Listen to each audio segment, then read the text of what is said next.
د ډاکټر محمد اشرف غني پر دغه خبرو طالبان او افغانان ډیر خوشحاله شول.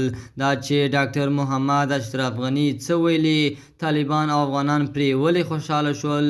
ملګرو، که غواړئ چې په پوره جزئیاتو ځان پوه کړئ، د ویډیو تر پایه راسره پاتې شئ او مهمو خبرونو لپاره درسره AFG نیوز چینل په درنښت سره سبسکرایب کړئ. ولسمشر محمد اشرف غني له افغان ژورنالیست داود جنبش سره په خپل 11 پوډکاسټ کې چې نن خپور شوی ویلي، افغانستان کې د مشروع حکومت نشتون ګاونډي هیوادونه د هیواد پر طبیعي زیرمو روږدي کړي دي.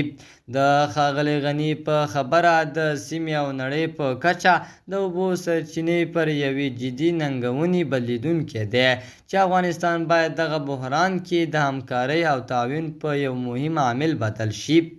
هغه په دغه پوډکاسټ کې زیاته کړې، افغانستان د اوبو دغه بحران کې کولی شي د سیمې لپاره د همکارۍ او تعاون په یو مهم عامل بدل شي، خو دغسې ونډې خپلولو لپاره موږ ته تر هر څه وړاندې یو موټیوالی او د ملي ګټو په چاپیریال کې راټولېدل پکار دي.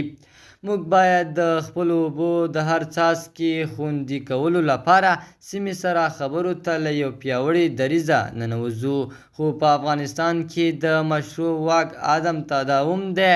د نورو منابعو په څیر نور ګاونډیان د افغانستان پر اوبو روږدي کړي دي. د اوبو د مدیریت لپاره زموږ هر هڅه په سیمې له غبرګونونو سره مخ کیږي. نوموړي دغه راز ټینګار کړی دی چې اوبو په برخه کې باید د سیمې له هیوادونو سره جدي او عملي خبرې وکړو.